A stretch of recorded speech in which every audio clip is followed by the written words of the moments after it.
Jamaah, oh jamaah. Alhamdulillah. Alhamdulillahirrahmanirrahim. Kembali lagi di Islam Itu Indah. Jamaah Islam Itu Indah yang dirahmati Allah. Masya Allah, Alhamdulillah ya yang baru bergabung nih. Kita ingatkan kembali, hari ini kita lagi membahas tentang kesetaraan di mata Allah. Apa sih temanya? Temanya bagus banget. Temanya adalah jangan sok hebat, di hadapan Allah semua sama. Wah, Masya Allah. Gimana Ustaz? Semua. Oh, semua. Tetap harus dagingnya dulu.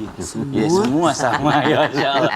Iya. Sebelum kita lanjut, kita lihat dulu sebuah video tayangannya yang viral juga nih ya. Tentang penembakan di kantor MUI. Ini dia tayangannya. Ini kita juga sampai dengan detik ini nggak tahu juga ini sebenarnya motifnya apa ini bisa, ya. Masalah dendam atau apa. Atau mungkin merasa dia sok hebat. Dengan dia jago nembak, semua orang tembak-tembakin.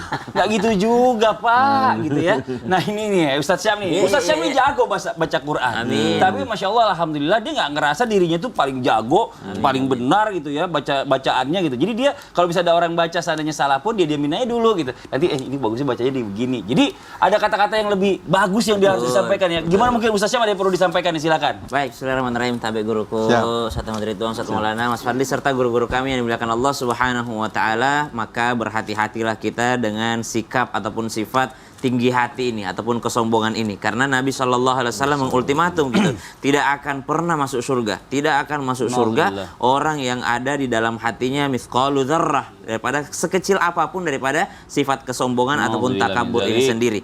Nah, ulama ada menjelaskan daripada hadis ini, ada memang yang tidak bisa masuk surga abada selama-lamanya, ada juga ya kesombongan yang membuat orang tidak masuk surga tapi tidak masuk surga awal-awal gitu ya. Masuk surga sih dengan kesombongannya, tapi dicuci dulu kesombongan tersebut di neraka, baru masuk surganya Allah Subhanahu wa taala.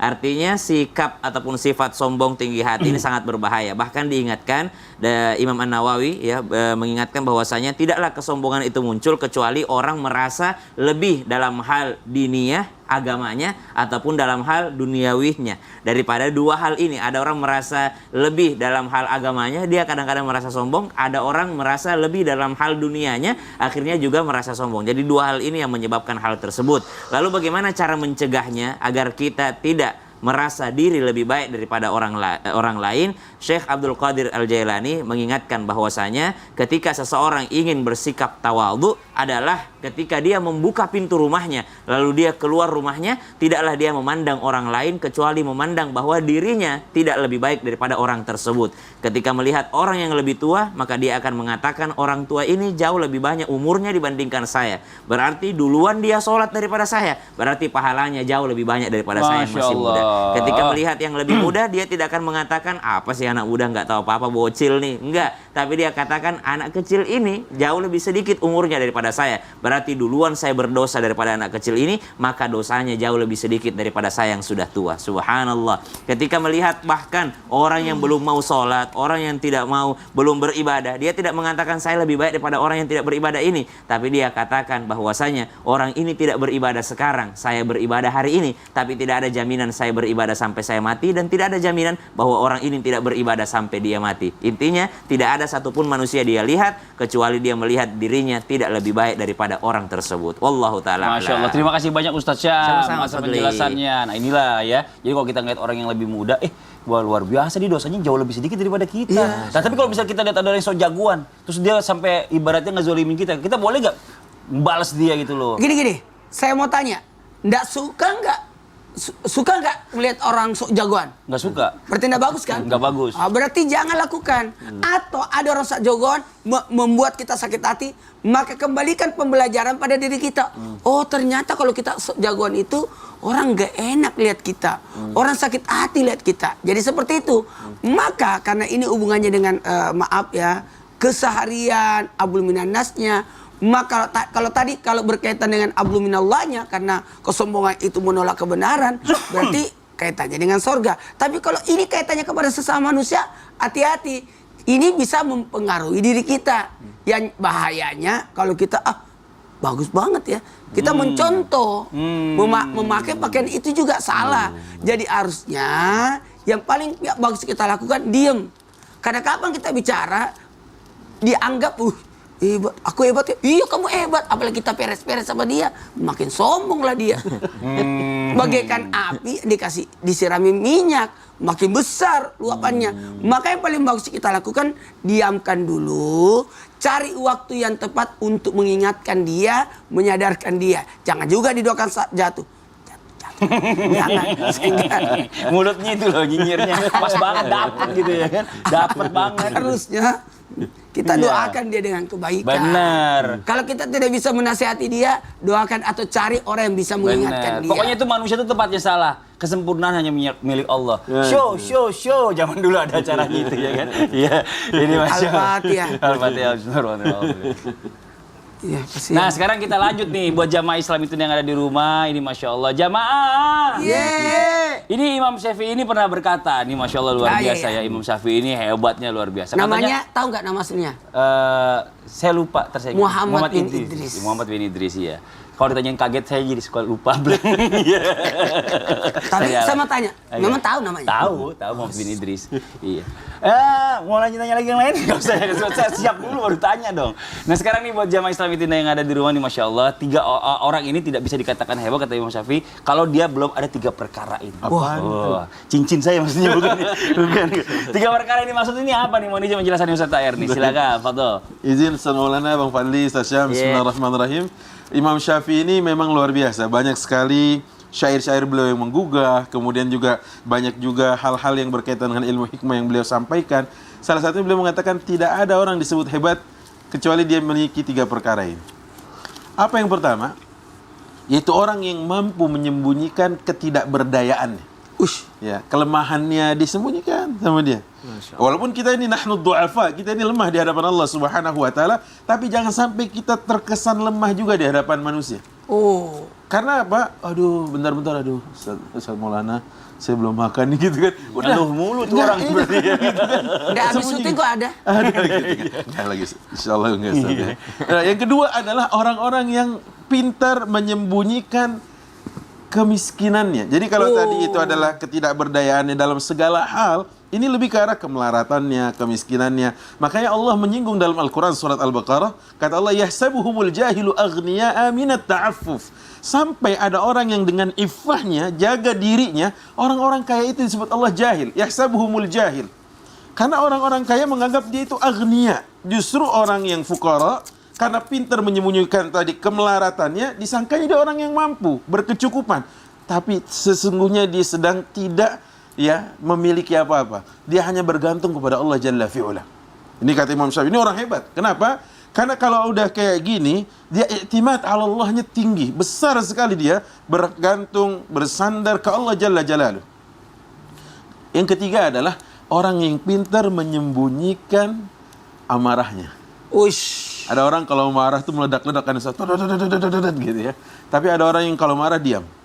Nah, ini nih bahaya nih. Kalau orang sampai marah diam itu, kita sulit menebak nih gimana cara menaklukkannya, seperti apa cara. Tapi dia pendam itu rasa marahnya.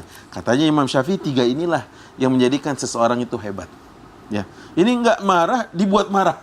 Artinya dia malah marah-marah sendiri. Kalau ini namanya enggak jelas. Ya, suheri, suka heboh sendiri gitu ya. Suka heboh sendiri. Apa tuh ada singkatannya itu ya? Suheri.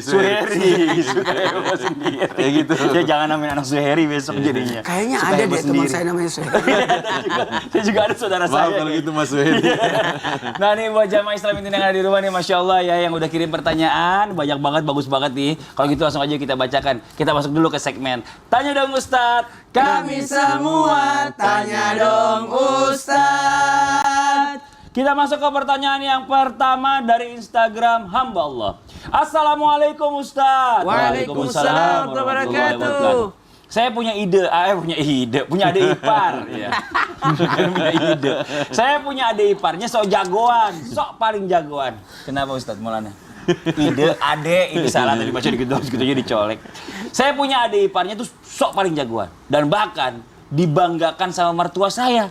Tiba-tiba suatu hari ada orang datang ke rumah minta ganti rugi. Apa yang harus dilakukan sebagai ipar menolongnya? Atau biarkan aja deh ipar saya yang menanggung semua perbuatannya biar dia kapok. Nah ini bagaimana Ustadz Maulana? Inilah manusia. Kesempatan. Rasain. Nggak boleh begitu. Iya. Gimana rasa ini gimana? Rasa. Jago banget. Kayak sering ya. Kayak sering ngomongin kayak gitu. Buktinya ekspresinya dapet gitu. Jadi kalau ada orang apalagi keluarga kita, yang paling pertama kita lakukan tenang dulu. Tenang. Ketenangan ini penting. Jangan sampai iya tambah-tambahin lagi. Tadi aja. Ini sombong itu banyak. Jago banget ya. Tenang. Yang kita lakukan tenang. Karena kaitannya dia dengan diri kita kan ada kesamaan. Apalagi sakit hatinya mertua kita atau orang tua kita sama dengan sakit hatinya jikalau hal itu terjadi pada diri kita. Nah, yang paling bagus kita lakukan tenang. Kemudian yang kedua, baik sangka. Enggak mungkin. Carilah alasan supaya tidak terjadi seperti itu. Enggak mungkin, orangnya baik kok. Kemudian mohon maaf, baik sangkanya ini harus dibarengi dengan klarifikasi. Iya. Benar enggak? Betul enggak? Enggak mungkin. Ada namanya praduga tak bersalah. Masya Allah. Itu yang harus dikedepankan. Dan yang terakhir, ayo bantu sebisa mungkin yang bisa kita lakukan. Apakah saya bisa membantu lewat nasihat?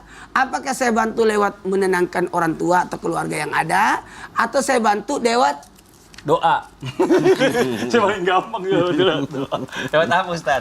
lewat selesaikan masalah. Selesaikan masalah. Selesaikan masalahnya. Tadi banyak yang datang kalau selesai masalah satu yang lain Bukan, ngantri. masalahnya kan bisa saja dengan cara memberikan solusi. Oh iya. Terima kasih banyak Ustaz Maulana atas jawabannya. Kita masuk ke pertanyaan yang berikutnya ya. Mari masih dari Instagram hamba Allah. Assalamualaikum warahmatullahi wabarakatuh. Waalaikumsalam warahmatullahi wabarakatuh. Mohon jawabannya Ustaz ya. Saya punya teman kantor yang sok paling jagoan. Mentang-mentang di dekat dengan atasan, di depan kita sok paling pelindung. Padahal di belakang kita suka menjatuhkan di depan atasan dan bermuka dua. Bagaimana menghadapi orang seperti itu? Nah ini Ustaz Syam nih mau izin nih. Gimana nih? Bismillahirrahmanirrahim. Bukan cuma satu, punya mukanya dua itu. Tapi guru-guru Ustaz Ahmad Ridwan Maulana Mas Fadli serta guru-guru kami yang dimuliakan Allah Subhanahu wa taala. Untuk penanya yang dimuliakan Allah Subhanahu wa taala, yang pertama adalah sibuklah kita untuk mengurusi amal kita sendiri. Sibuklah kita untuk mengurusi sifat kita sendiri. Sibuklah kita mengurusi tingkah laku kita sendiri. Karena yang ditegur di dalam Al-Quran itu adalah ketika seseorang itu tidak memperdulikan dirinya sendiri. Artinya, ba'da naqul a'udzubillahi minasyaitonirrajim. ولا تصعر خدك للناس ولا تمشي في الأرض مرحا. Yang diminta untuk berjalan di atas muka buminya Allah dengan rendah hati, dengan dia tidak sombong di hadapan orang lain adalah kita. Jadi bukan orang lain. Jadi kalau misalnya ada orang bersikap sombong, sebagai sahabat yang baik mengingatkan. Karena susah juga menasehati orang sombong. Orang sombong itu kalau dinasehati dia gusar, kalau menasehati dia kasar. Subhanallah. Jadi cirinya seperti itu. Bagaimana cara menghadapinya? Tentu saja apa yang disampaikannya kita bikin terbalik dengan kenyataan. Jadi kalau dia menceritakan di hadapan atasan kita buruk, ya kita tunjukkan kebaikan di hadapan atasan sehingga atasan sendiri yang akan menilainya. Wallahu ta'ala alam. Cari mukanya juga sama Allah gitu. Masya Allah. Jadi gitu. Jangan mentang-mentang punya mobil baru klakson dibayar. Rumah tetangganya semua diklakson. Biar kelihatan itu. Cepat rusak AC-nya. Karena kan dibuka terus kacanya. Sini. Kenapa? Sini. Apaan sih? Ini jamaah penonton ini yang lagi nonton tadi itu penasaran. Penasaran Itu apa ya? siapa sih yang tadi? Oh, yang tadi? Yang pakai kacamata. Kita panggil lagi dulu sini deh. Fitra, sini. Oh, namanya Fitra. Fitra, Apa namanya sih? bagus ini Fitra. Jangan lupa kata Fitra nih. apa Apa? tuh? Iya Ustadz, jangan lupa. Apa jangan lupa? Besok kita ada di Mana? Trans TV. besok episode Bisa pindah. Ngomong jangan gagal dong, biasa aja. Ayo, Emang lebih gampang ngatur-ngatur waktu daripada Ayo. ngomong di depan TV. Jamaah Islam Tindak, ada informasi menarik nih buat jamaah Islam Tindak yang akan disampaikan oleh tim Islam Tindak yakni Fitra. Silakan. jamaah, besok jangan lupa ya. Kita akan ada di Transmart Graha Bintaro. Jam berapa? Jam berapa? Jam berapa? Jam berapa? Besok kita akan ada di Transmart Bintaro jam 10 pagi Ustadz. Enak aja jam berapa? Gimana sih? Kalau dia salah. Ini kan joget Mulyadi dulu. Joget Mulyadi. Ada Takbir Akbar Islam itu indah, Iya. semua kumpul. Jam 8 kita akan syuting di Iya. sana. Iya. Sebelum kita iklan kita lihat dulu. Mulyadi. Ayo, gimana? Oke. Net. Gimana? Net. Iya, coba. Gini Saya ada dong. belakangnya, Ustaz. Nah, oke. Terus yang benar. Dia enak aja. Kita nggak iklan-iklan.